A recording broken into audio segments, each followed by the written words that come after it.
Dr. Mara Merlino is a graduate of the interdisciplinary PhD program in social psychology at the University of Nevada, Reno, where her specialization is social psychology and law. She has conducted research under the auspices of the NIJ, NSF, and others. She is currently an associate professor of psychology and sociology at Kentucky State University. Cognitive theoretical perspectives and studies of forensic document examination, including what examiners look at, for example, eye tracking. Doctor?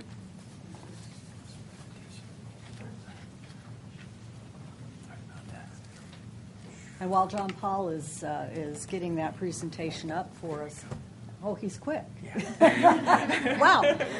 Never mind. I thought I had a minute.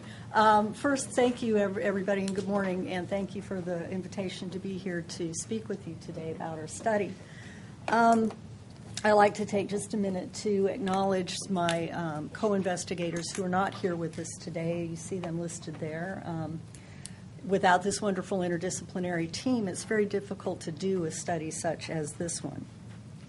Also, I would like to thank the National Institute of Justice for the very generous grant, and particularly Jerry Laporte, who's in the audience with us today, for being a very forbearing overseer of this project. Our Kentucky State University undergraduate research assistants, many of you have met them. Most of them have graduated as of May.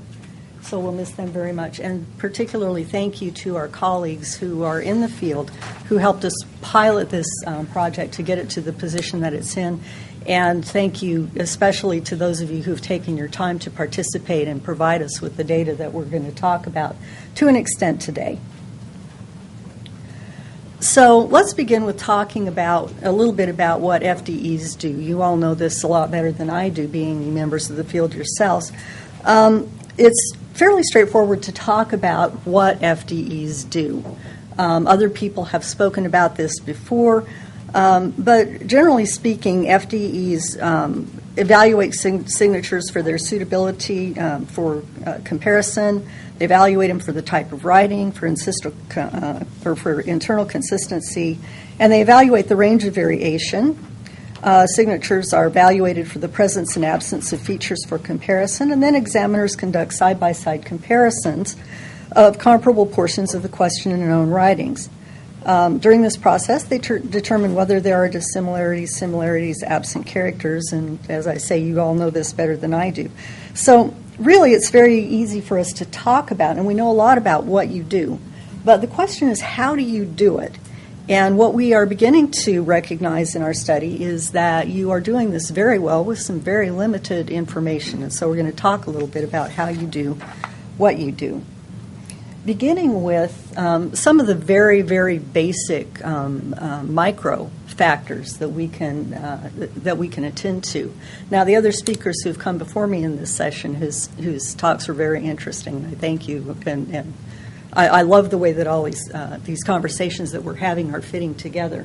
I'm going to take it a little bit up a step from those more micro features, and I'm going to talk about attention, some cognitive factors that we can talk about when we're trying to determine how examiners do what they do. Attention, is defined as the sustained focus of cognitive resources on information while filtering or ignoring extraneous information, and it's often a precursor or comes before all other neurological or cognitive functions. One question we can talk about is what do we attend to? Choosing where to focus dictates where we focus visual processing resources. And you can see that demonstrated. These are actually gaze plots that we get from our eye tracking system. And some of you have seen these gaze plots before. Some of you helped make these gaze plots that we're going to see today.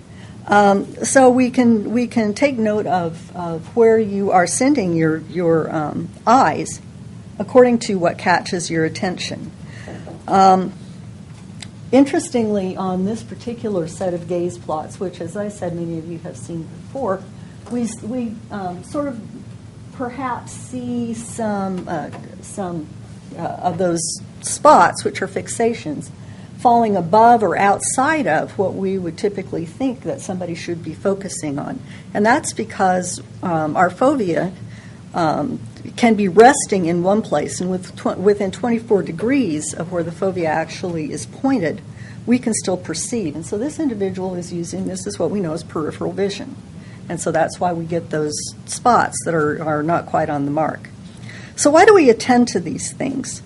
Well, for a couple of reasons, and it depends on the characteristic of the stimulus that we're looking at. So, for example, some features are stimulus-driven. We refer to these as exogenous features, and these are factors that really grab your attention. Something about that pulls your attention to it. Another kind of factor is a goal-directed or endogenous factor. So, as examiners, you may be looking at in a very goal-directed way at specific things, and those things are what take your attention. So, I'd like to give you a couple of signatures to look at now, and I'm going to ask you to interact with me a little bit. We've got two different kinds of signatures. One is clearly text-based, the other one is clearly stylized. I love it that you were there. What are some of the questions that come to mind about these signatures when you look at them? Anybody? What's the name on the right? I love it that you asked me that question. That's the perfect question. And that's exactly what I was hoping somebody would ask. When people see this signature, that is exactly what they ask. And we've heard a number of examiners say, boy, I would really like to know the name of the person who wrote this signatures. Why? Why is that? Okay. Well, why that is that knowing a name provides a context for the subsequent analysis. And if I were to identify this person, you can clearly see that this is M. Lene Drake on the right-hand side. This one over here could be Diane, it could be Brian, it could be, just pretty much anything. Okay? But if I tell you that signature on the right-hand side was written by a guy named Boris Vasiliev, what do you see now? You see a V in there. You can see, I wish I had a laser pointer or something, but as you go on that, on the first, I'm sorry? I'm going to have to use the trackpad, so the the trackpad. 240 Okay. folks on the internet there. Sorry, guys, on the internet. There you go, right okay, here. there we are. Okay. Thank you. Sure. Okay, so when we see in this structure right here, you can actually begin to see a B taking shape there. And perhaps, here's the S at the end that leads us into that. And here's the structure of the V. And it comes over like that. And you can begin to actually interpret that signature given that information. What an interesting situation this creates. You're being given a context by which to examine a signature. Now, that context is really, really important in what individuals do in terms of their analyses. The difference in the way we process these two signatures can be attributed to whether we take a top-down or a bottom-up approach to the signature itself. When we're talking about a top-down, what are those? When we talk about top-down, that's what you see there on the right-hand side of the screen. At first glance, what did you see? Probably everybody saw the bicycle. Am I right? Okay. But if you take a closer look at the bicycle, you begin to perceive that it's not really a picture of a bicycle. It looks like a bicycle, but really the component parts of it are the words for the parts of the bicycle. And only until when you start taking that apart after looking at the whole image does that start to make sense to you. So that's large chunk processing. You're taking that's an interesting thing that happened to my arrows. You're taking the larger concept and you're working downward from the large concept into the finer details. Okay. Now, over here on the right-hand side, what do you see? Rat-faced person. Somebody's heard the rat man. No, somebody knows the rat man illusion out there. This is a very common illusion that's used in psychological research. And I was saying that context is a really important thing when you're interpreting an image like this, a stimulus out there in the environment. The experiment where this rat man image was used was one in which it was first presented, this image was presented in the context of animals. And so you would see a picture of a cat and a dog and a fuzzy bunny or whatever, and you would see this, and you would be asked to name what you were seeing. So when it was presented with a group of animals, this image was interpreted as a rat. However, when they went back and they presented this image in a series of faces, this image is interpreted as a man. Can you guys see it? How it changes back and forth? Okay. Now, this is a really important concept when we're talking about how you go about interpreting signatures.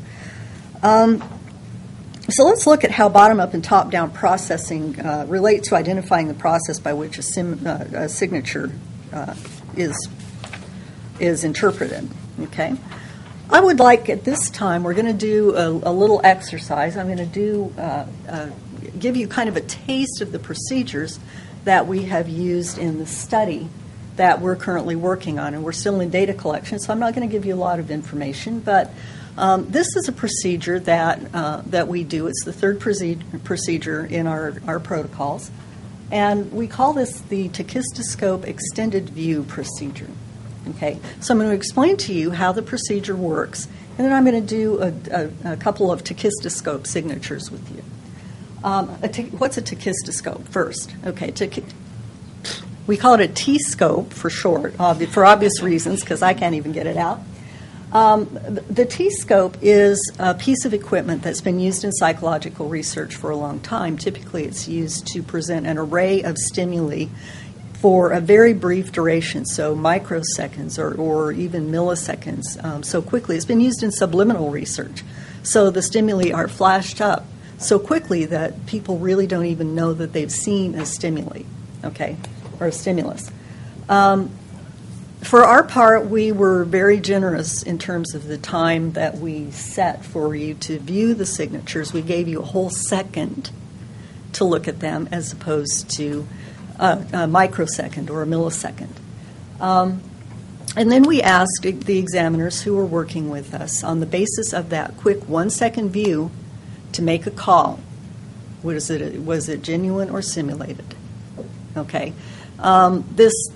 This is kind of what other examiners who helped with the pilot referred to as a high pucker factor kind of a test, because you would think there's not really very much you can do on the basis of a view of 1 second. Well, I'll get to that later. So let's do this process so that we can sort of give you a taste of what was going on in the lab at the time. Now, in the actual process, we do an extended view as well. So we would show you the signature for a second. You make a call, then we would come back and give you an extended view of the signature. You could look at it for as long as you wanted to. And then we gave you the opportunity to make a second call. So that was the way that the procedure works. And as well, we had 10 signatures that we presented right side up and 10 signatures that we presented upside down. And they were signatures of various complexity. We had text-based, stylized, and mixed signatures among those. So we did 20 different signatures using this process. But I'm only going to show you the 1 second views here. So here's what I'd like you to do. The next slide that you're going to see contains what we call a fixation cross. The cross is situated in the center of the screen. Put your gaze on the fixation cross. Don't blink.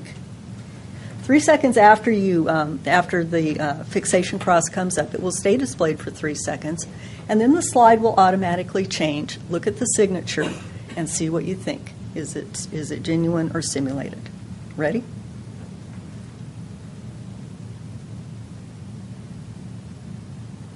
Wow. Okay. So our follow-up question to that was, would you say that the signature is genuine or simulated? Okay. You don't need to answer that. Just hold that thought in your mind. Okay. And our follow-up question you see there on a scale of 1, not at all confident, to 4, extremely confident. How confident would you say you are in this decision? And notice that not at all confident is a fair answer. Okay. We give you the opportunity. That was the pucker factor answer. And so we would ask you that question. So let's do another one. That was our upside down or our right side up view. So now you're going to see the upside down view, and we alternated these. Ready? Okay, 3 seconds.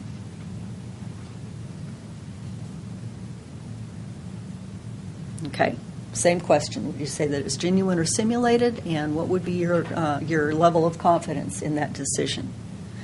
Okay, the next obvious question is, what can you tell on the basis of these slides? What can you tell on the basis of seeing a signature for 1 second? Okay.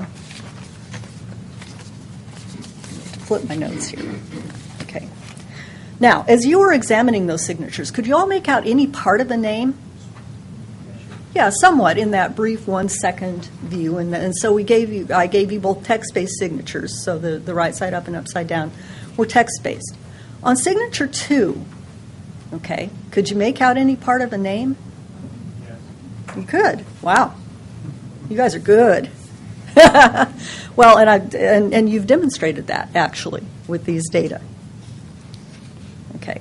So now I'm going to talk about, and I'm going to tell you what the data look like for those two signatures that you just saw on the basis of the tachistoscope view and the extended view.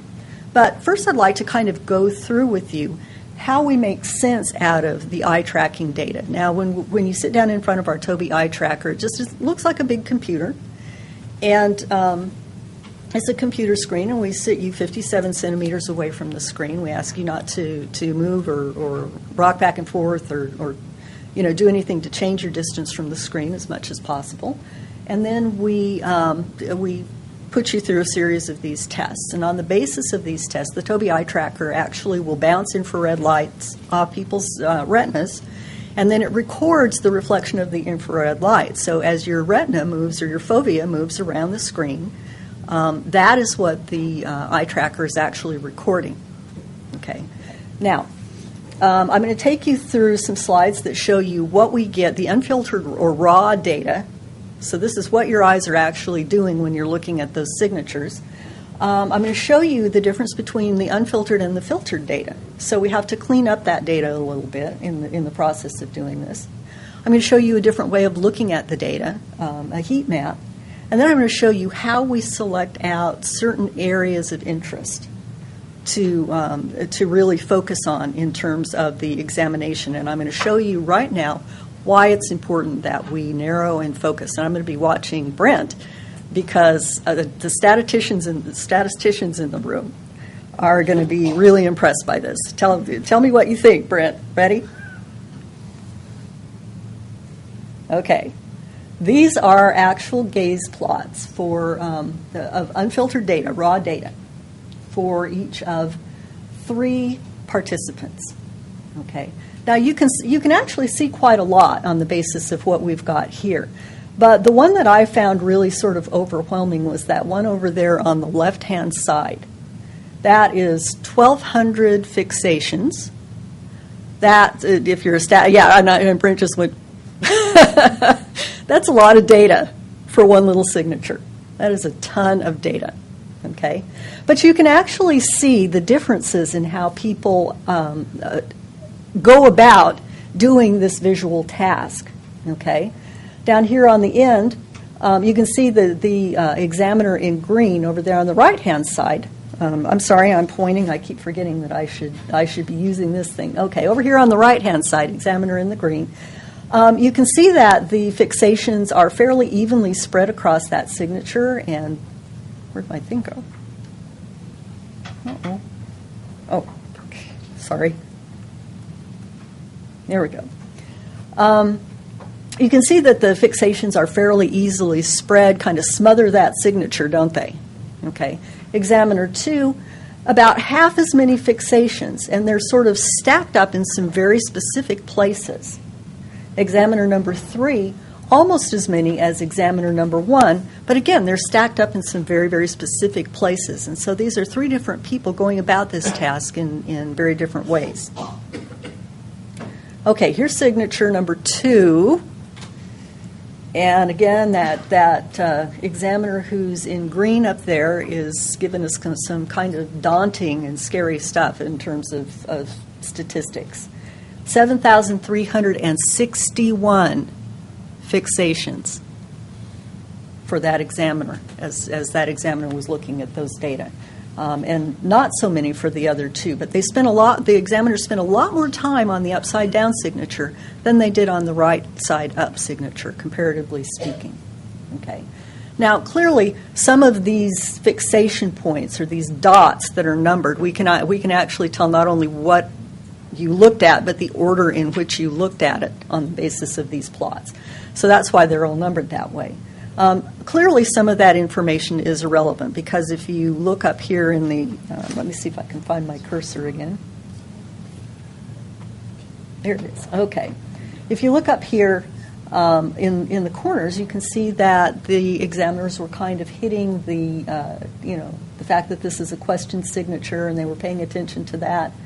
Not too sure what exactly was going down right here, But there are some possible explanations for that. One examiner said, well, what if I just rest my gaze somewhere, because I'll be going along and then I'll stop and think. And it will be like that gaze burns a hole in that area. So just because there's a dot there does not mean that I keep hitting that, I'm sorry, does not mean that they're actually doing something with that particular area of space. And we maybe had an instance of that there. Okay.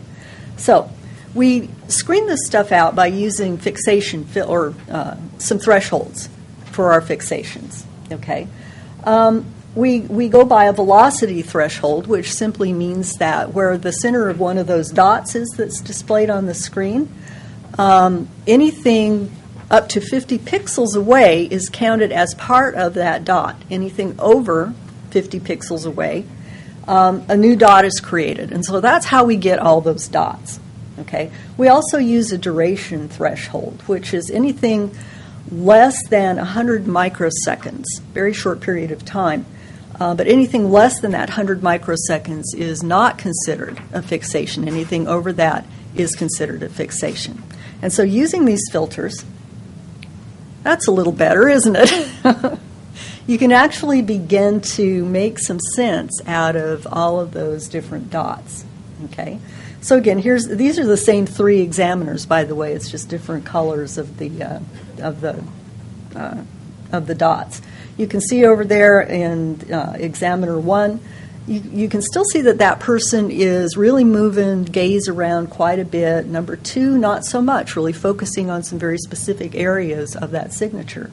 And number 3, again, falls somewhere in between. Now, down there at the bottom of the screen, you actually see the fixation durations for each of these examinations. We can tell when you started looking at the signature and how quickly you get out of the signature. So examiner number 1, who really smothered the signature with all those little gaze plots, or the fixations, was looking at that signature for 30 and a little bit seconds. Okay, number 2, 29 seconds and a little bit, and number 3, 31 seconds. But still, these are very, very different visual images. But you're starting to see a pattern about where people are starting to focus on these things, especially when you begin to combine the plots. Okay, here's signature number 2. Okay, a little more activity going on this one. FDE number 1 over there with all the green dots is at 132 seconds, so gave that signature a really good look. Number 2 looked at it for a minute, and again, these are the extended views now. These are not the 1 second ones. These are the extended view gaze plots. Examiner number 3 did 44 seconds. The bigger the dot is, the longer the gaze stayed in that area. Okay, that means that there was a lot of time spent on that spot. So, filtering some more, trying to interpret these data and get a better view, a better idea of what you do. These are heat maps, okay, just kind of like weather maps. You can see where the hot spots are because they're red.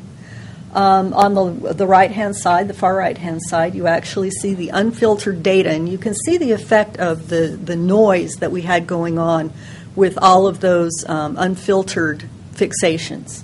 Okay. On the far left-hand side, you actually see the results of the filtered gaze plots. Now you can start to see that we're beginning to really distinguish where things are happening. And in the center, you see how we actually sort of approach this analytically.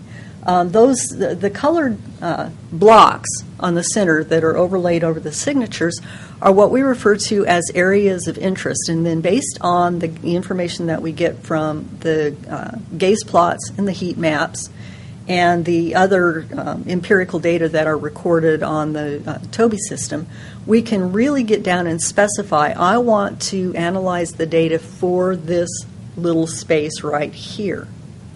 And this helps us to understand better and narrow and focus our analyses so we really get a better idea of what is happening with these signatures.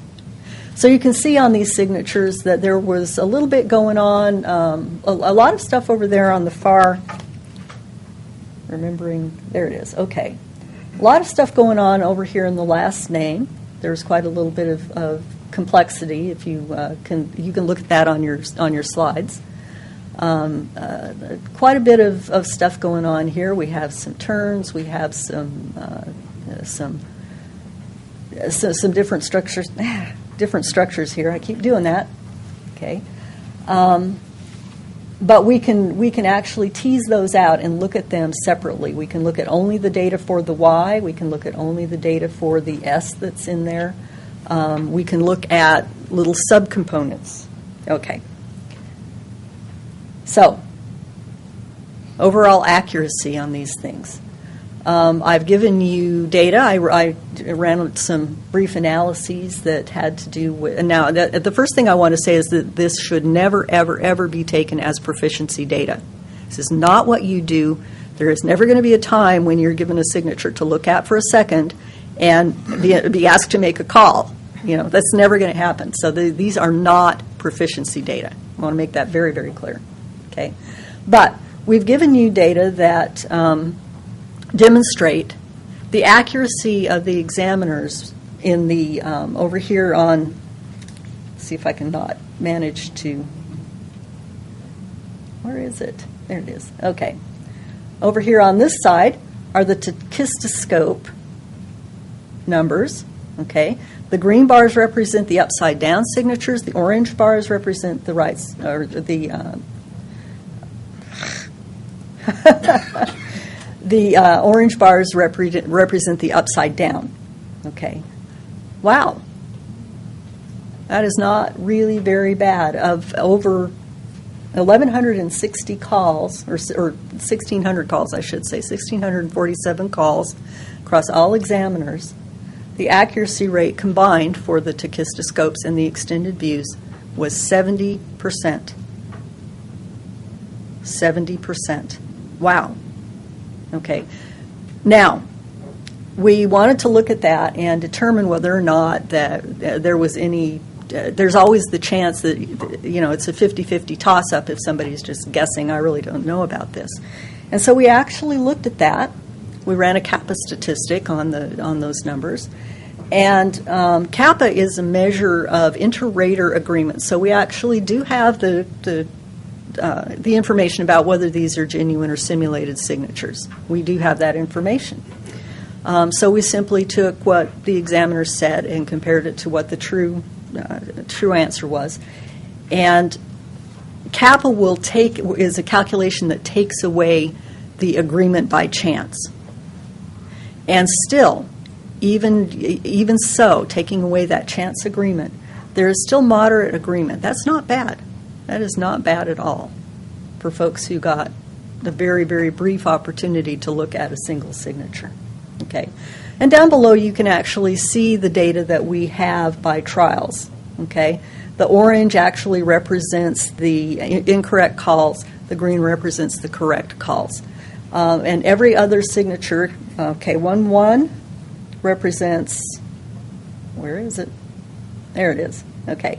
1-1 represents the tachistoscope view. 1-2 represents the extended view. So that accounts for a little bit of change. When you guys got the chance to look at that signature as long as you wanted to, a few of you changed your minds and moved over, and the correct call rate went up a little bit. Okay? So signature, hello? It will catch up. Signature 2-1, of course, is the upside-down signature. The tachistoscope view.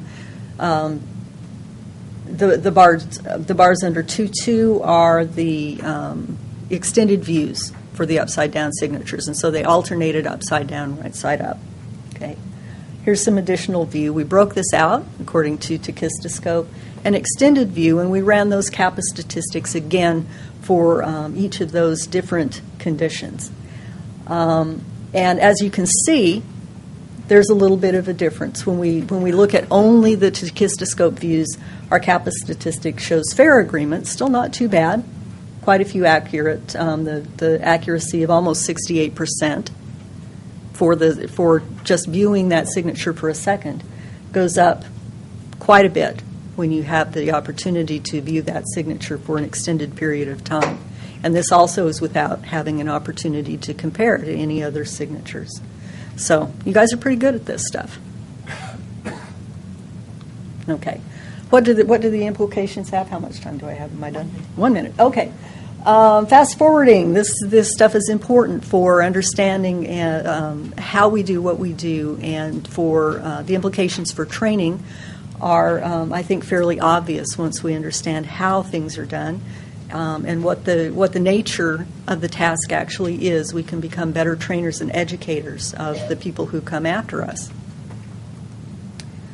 Future directions, as you see here, we can speak in terms of expertise. We can look at how the comparison process is managed, and finally, we can use these data to start investigating things like the metric properties of the scales, for example. Are there any questions in the 5 seconds we have left? Okay. Okay, I had two very quick points. One was, I know this is still a little bit ongoing. Do you still need participants, Mara? Oh, sure.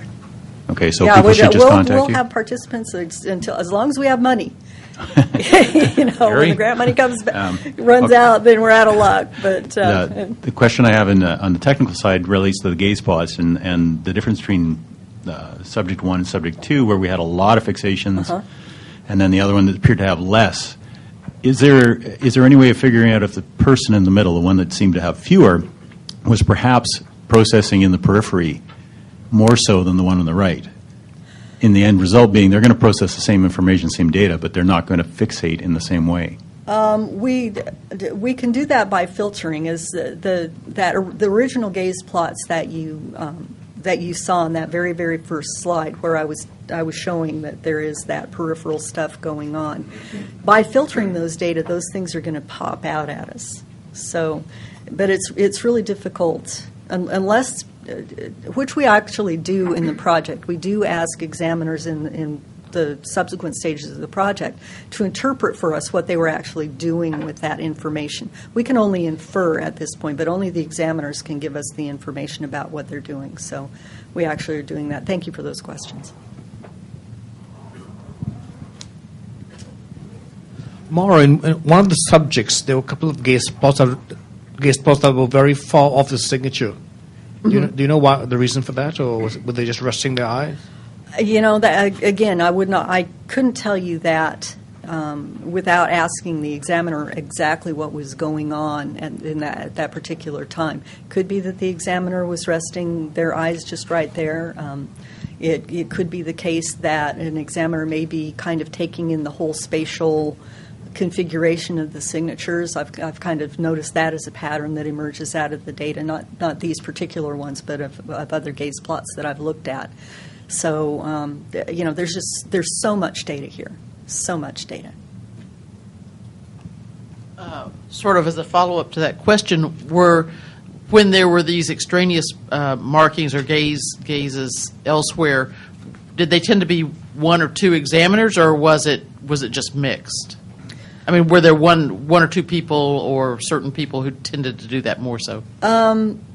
This would be anecdata at this point. I don't have any empirical reason for saying this, but so this is just my impression of what I've seen in the gaze plots. It tends to be it tends to be fairly spread out, depending. We show a lot of signatures, and there may be a point in time when the examiner just you're going along and you're thinking, and all of a sudden you stop and pause, and your eyes may not be resting on anything, but you're kind of thinking about what you're seeing.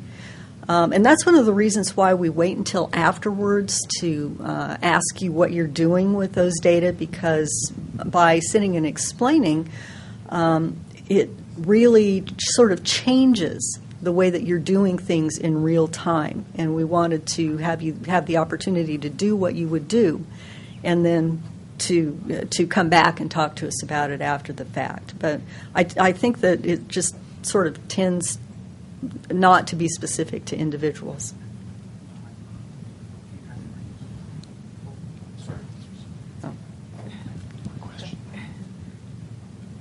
I wonder if you've looked at the data for when a misleading opinion was called, and looked back at the data for the gaze plot, is there any connection perhaps between a missed opinion and the gaze plot versus the group that got the opinion correct? I haven't gone to that extent yet.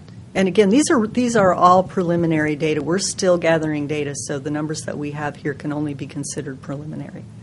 But yes, we will look at that. There's just so many things we can look at with these data that are interesting.